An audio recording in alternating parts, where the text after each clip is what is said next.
Him नदी के स्थलाकृतियाँ देखेंगे। और यदि हिम नदी के निर्माण के बारे में देखा जाए तो यदि किसी क्षेत्र में यदि हिमपात होता है जिसको स्नो कहते हैं, और जब स्नो बहुत सारे गिरकर आपस में जुड़कर सम्मिलित हो जाते हैं, थोड़ा टाइट हो जाता है, तो उसे हम लोग ग्रैनुलर स्नो कहते हैं। ठीक है, किताबों में नहीं मिलेगा लेकिन आपको जान जाए तो अच्छी बात है। यदि मैं कहीं पर हूँ तो और मुझे लगे कि कैसे आइस बनता है, ग्लेशियर आइस जो बनता है काफ़ी it's hard like stone, it's hard like stone.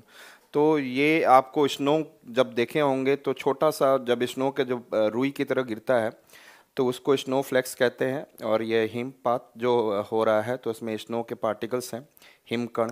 ये छोटे छोटे हिमकण बनकर बनकर एक थोड़ा सा बड़ा कणिका में हिम बनाते हैं, ग्रैनुलर स्नो। और ग्रैनुलर स्नो थोड़ा टाइट होता है, जिसको आप लोग जैसे जाते होंगे, खेलते होंगे और कभी बर्फ़ में देखा होगा खेलते हुए, तो लोग बांध कर उसके बाद खेलते हैं, तो इस प्रकार से ग्रैनुलर स्नो है। और बहुत सारे ग्रैनुलर स्नो और बहुत ज़्यादा मिलकर आपस में बहुत टाइट हो जाते हैं तो उसको फर्न कहते हैं, FIRN, फर्न कहते हैं। और यदि ये फन और ज़्यादा बहुत सारे मिल जाएं और बहुत दबाव के साथ मिल जाए तो ये आपको ग्लेशियर आइस का निर्माण कर देता है, हिमनद का निर्माण कर देता है, हिमनद वाले बर्फ़ का निर्माण कर देता है। तो ये चार चीज़ें यदि याद रखेंगे तो आपके लिए बहुत फ़ायदेमंद होगा कि किस प्रकार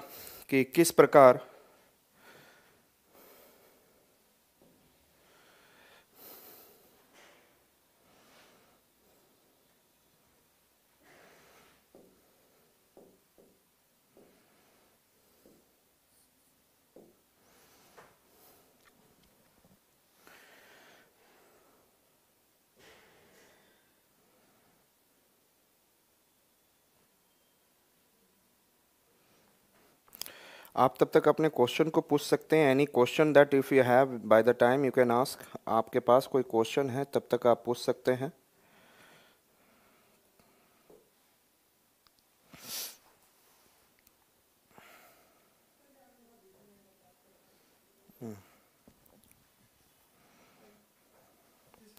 दिक्कत आ रहा है, यहाँ नहीं हो रहा।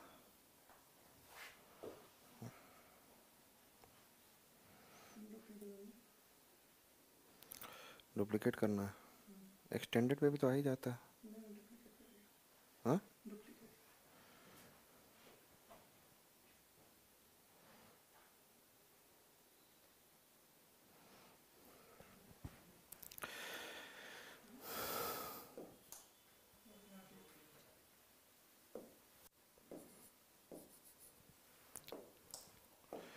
सो ग्लेशियर लैंडफॉर्म, और इसको हम लोग कह सकते हैं हिमनद स्थलाकृति।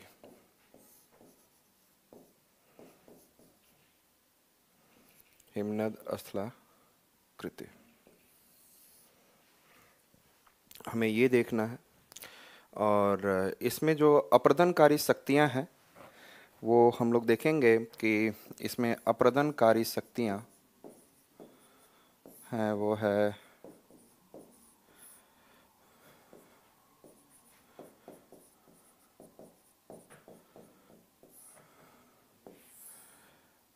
है मुख्य रूप से एक तो आपका हिमनद का दबाव ही है। जो हिमनद अपनी शक्ति लगा रहा है, हिमनद दबाव है। लेकिन इससे पहले हम जानते हैं अपघर्षण,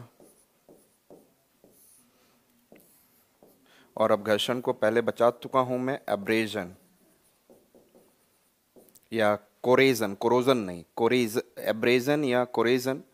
और इस अब्रेजन या कोरेजन में आप देखते हैं कि जब नदी चल रही थी, आपको पता है कि बड़े बड़े टुकड़ों को उठा के आसपास नदी के तल पर आसपास टकराना और उसको तोड़ते जाना, अपरदित करना, तो वो होता है अपघर्षण। इसी तरह जब ग्लेशियर चल रहा है तो ग्लेशियर के साथ पत्थर चल रहे हैं, वो पत्थर जो क्या कर रहे हैं, पत्थर भी तोड़ रहा है वो, चट्टानों को तोड़ रहा होगा, कमज़ोर चट्टानों को तोड़ देगा, तो वो जो चट्टानें हैं वो तल की चट्टानें और आसपास के चट्टानों को तोड़ रहा है। तो जो हिमनद द्वारा तोड़ा गया चट्टान है, जैसे नदी के द्वारा छोटे छोटे तोड़े गए चट्टान थे, वो आसपास नदी के तल पे, नदी के दीवारों पर दोनों तरफ तोड़ रहे थे, उसको अपघर्षण या अब्रेजन, और ये अपवहन हो रहे थे, याद है, डिफ्लेशन, अपवहन, फिर उसके बाद आसपास तोड़ रहे थे। तो और जब ये आपस में टकरा रहे थे तो सन्निकर्षण, मतलब कि आपस में टकरा कर वो क्या हो रहे थे, छोटे पार्टिकल्स हो जा रहे थे। तो और जंप करने वाले को हम लोग बोल रहे थे साल्टेशन, या आप कूद कर, हिंदी में सिंपल कूद कर, सॉल्टेशन मतलब लुढ़क कर, सॉरी कूद कर, और ट्रैक्शन का मतलब है कि आप लुढ़क लुढ़क कर, यदि चट्टान और बड़ा है तो लुढ़क लुढ़क कर नदी के तल को अपरदित करता है। तो वही चीज जब हमने उस वहाँ पे देखा, अपघर्षण, सन्निकर्षण, फिर उसके बाद कूद कर, फिर क्या था आपका, लुढ़क कर। तो यहाँ पर दो चीज़ें महत्वपूर्ण है कि एक तो जो हिमनद चल रहा है तो हिमनद का दबाव है, हिमनद के दबाव की वजह से जो चट्टानें कुछ टूट रही हैं, तो चट्टाने के जो टुकड़े हैं वो नीचे के चट्टानों के तल पर वो और तोड़ने में सहायता कर रहे हैं, तो इसको हम लोग कहेंगे अपघर्षण।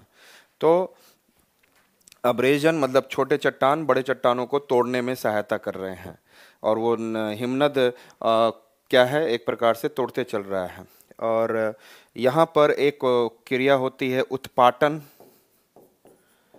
उत्पाटन जिसको हम लोग प्लकिंग कहेंगे, उत्पाटन अर्थात प्लकिंग, वो हम लोग देखेंगे। और एक हिमनद दबाव लिख लेते हैं, हिमनद दबाव, क्लियर। तो ये मुख्य रूप से अप्रदन की क्या है, अप्रदनकारी शक्तियां हैं। इसमें कोई सन्निकर्षण नहीं है कि जिसमें उड़ रहे हैं और आपस में टकरा रहे हैं, ऐसा नहीं है, ठीक है। वो लुढ़कने वाली बात ही नहीं होगी, हिमनद के साथ वो आगे चलेंगे, हिमनद चलेगा। तो इसमें केवल ध्यान में रखेंगे अपघर्षण, उत्पाटन और हिमनद दबाव, क्लियर। अपघर्षण, उत्पाटन और हिमनद दबाव, अपघर्षण, उत्पाटन और हिमनद दबाव।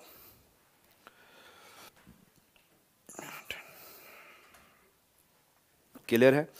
इसके अलावा यदि हम देखेंगे तो कितने प्रकार के, यदि मुख्य रूप से आपको जो पढ़ना है हिमनद के प्रकार, हिमनद के प्रकार, आपको जो पढ़ना है हिमनद के प्रकार, उसमें आपको एक है आपका कॉन्टिनेंटल ग्लेशियर।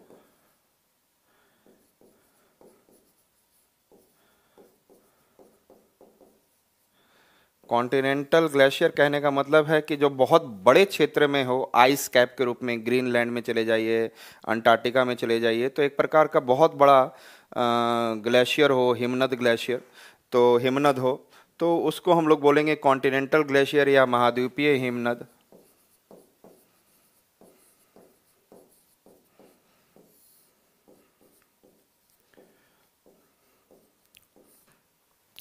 और जो दूसरा है वो है आपको अल्पाइन ग्लेशियर। अल्पाइन ग्लेशियर का मतलब है पर्वतीय,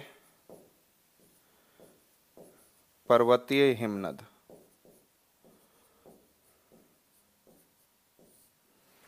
क्लियर।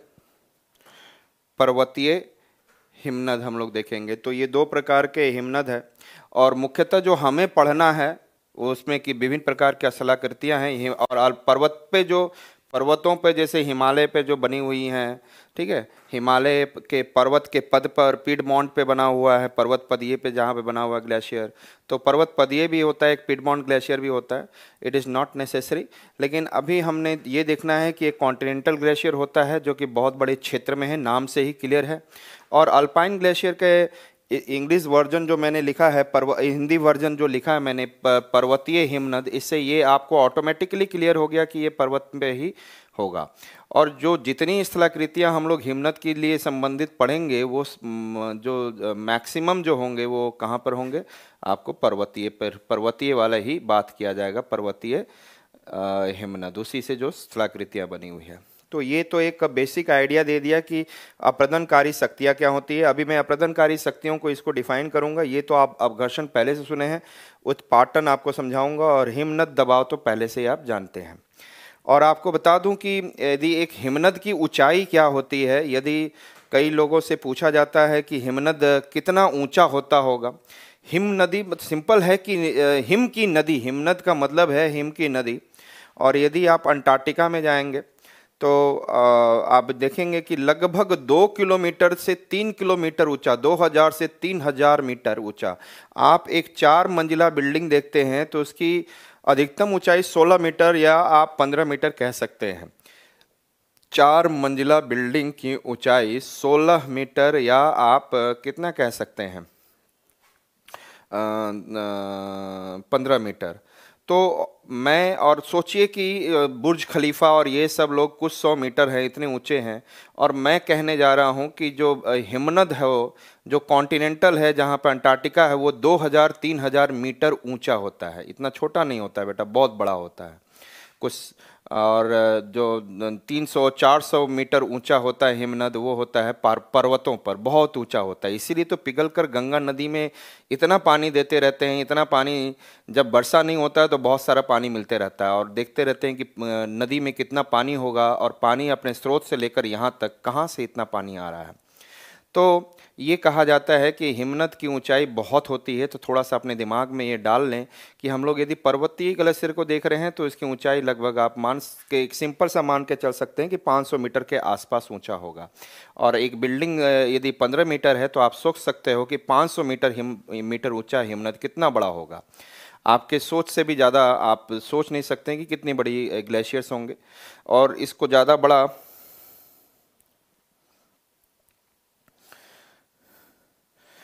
तो आप सोच सकते हो कि 500 मीटर ऊंचा पर्वतीय हिमनद कैसे होंगे और उनके द्वारा कितना दबाव होगा और कितना सारी चीज़ें वो स्थलाकृतियों का निर्माण करेंगे। तो ये तो आपने देख लिया। अब हमें ये समझाना है कि आपको अभी मैंने बताया कि जो ग्लेशियर आइस है, हिमनद के जो बर्फ है उनका निर्माण के लिए हमने बताया था।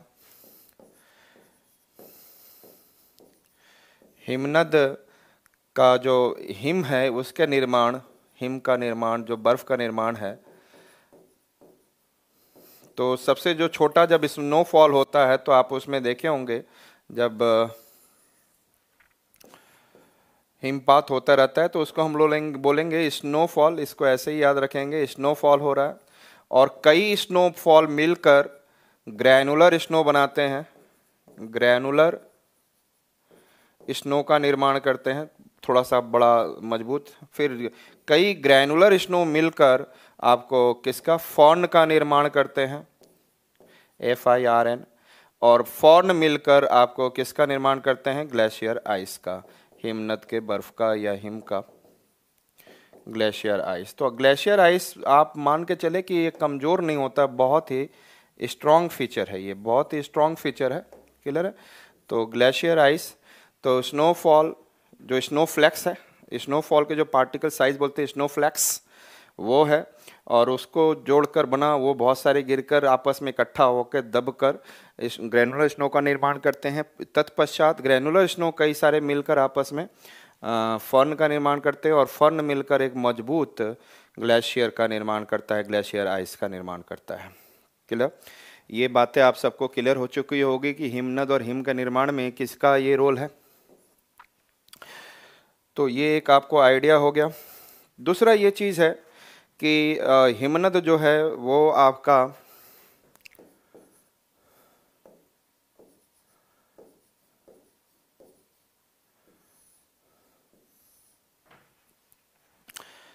हिमनद को यदि आप देखेंगे तो अपघर्षण का तो मतलब समझ चुके हैं आप। ये देखिए ध्यान से,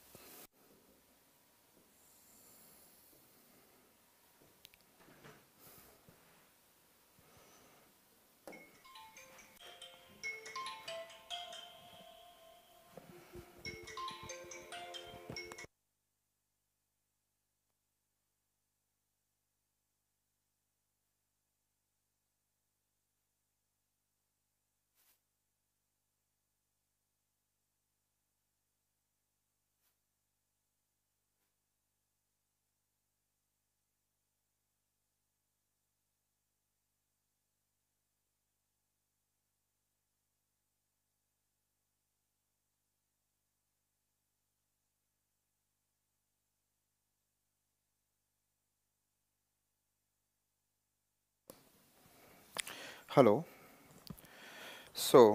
हम लोगों ने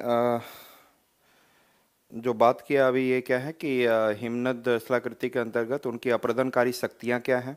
फिर उसके अंतर्गत हमने देखा कि अप्रदनकारी शक्तियाँ जो है अवघर्षण है, उत्पाटन जिसको प्लकिंग कहेंगे, हिमनद दबाव, और हिमनद के प्रकार में कॉन्टिनेंटल ग्लेशियर जिसको महाद्वीपीय हिमनद, और अल्पाइन ग्लेशियर जिसको पर्वतीय हिमनद कहेंगे हम। ठीक है, तो ये हमने उसको देखा। फिर हमने बोला कि जो हिमनद एक्चुअली में बनता है तो उसका किस प्रकार के किस प्रोसेस से बनता है हिम का निर्माण।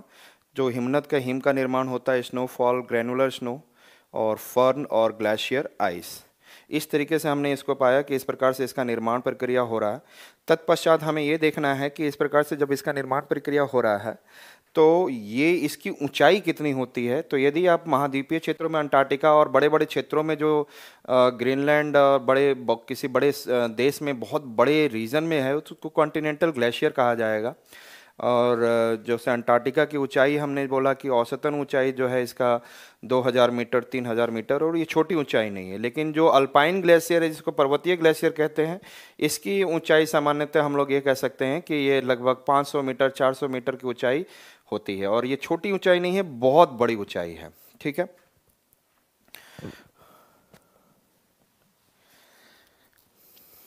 क्लियर। और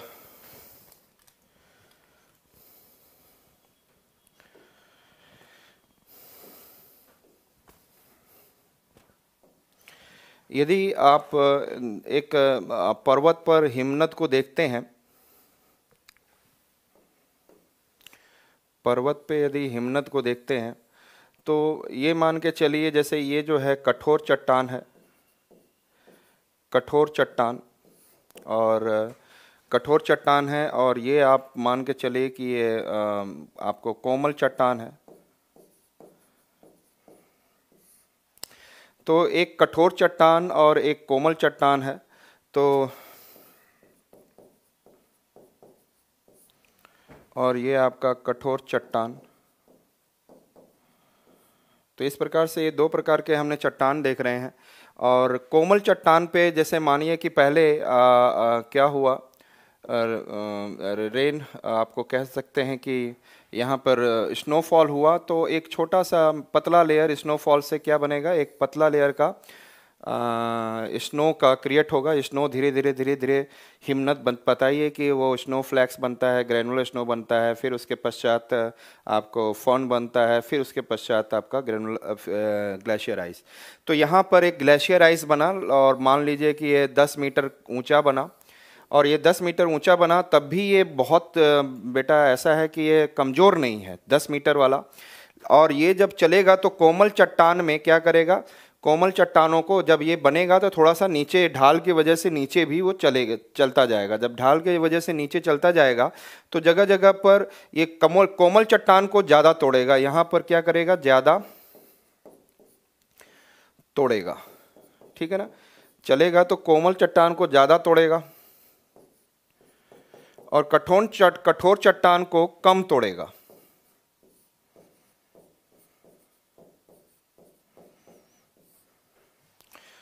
कम तोड़ेगा, कठोर चट्टान को कम और कोमल चट्टान को ज़्यादा तोड़ेगा। इसके पश्चात जब ये धीरे धीरे यहाँ पर भी ग्लेशियर बनता चला गया, यहाँ पर भी ग्लेशियर का एक गहराई कठोर चट्टान पे भी ऐसे ही बन रहा है 10 मीटर का। लेकिन कालांतर में जब बनता जा रहा है तो इसमें जो चट्टानें जो टूट रही हैं, तो इसमें जो क्या है कोमल चट्टानों में टूट कर इसमें क्या है पानी में मिक्स होते, जब थोड़ा सा जब चलेगा तो घर्षण भी होगा। जब ग्लेशियर चलेगा तो घर्षण होगा, घर्षण से क्या होगी, कुछ पत्थरें यहाँ की कुछ ग्लेशियर जो है यहाँ का हिम जो है पिघलेगा और पिघल कर इन चट्टानों के टुकड़ों को अपने में समा लेगा। तो यहाँ पर क्या है, हिम में चट्टान के टुकड़े भी हैं, हिम में चट्टान के छोटे छोटे टुकड़े भी होंगे, क्योंकि यहाँ पर जो टुकड़ों की मात्रा हिम में होगी ज़्यादा होगी, क्योंकि कोमल चट्टान टूटेंगे तो हिम में ज़्यादा टुकड़े आएंगे। लेकिन यदि कठोर चट्टान टूटेगा तो हिम में जो टुकड़े आएंगे क्रमशः आप देखेंगे तो इसमें कम टूट कर आएंगे। ठीक है, इसमें जो टूट कर आएंगे हम देखें तो कम आएंगे। इसके पश्चात हमने देखें धीरे धीरे धीरे धीरे ये ग्लेशियर लगभग 300, 400, 500 मीटर ऊंचा उठ जाएगा। और जब ये 300, 400, 500 मीटर ऊपर उठ जाएगा तो धीरे धीरे इसी प्रक्रिया के अनुसार से इसमें क्या हो जाएंगे, बहुत सारे छोटे छोटे, इसमें बहुत सारे छोटे छोटे छोटे छोटे कण आ जाएंगे, क्योंकि कोमल चट्टान को तोड़ तोड़कर इसमें जो है छोटे छोटे टुकड़े जो हैं इसमें बहुत ज़्यादा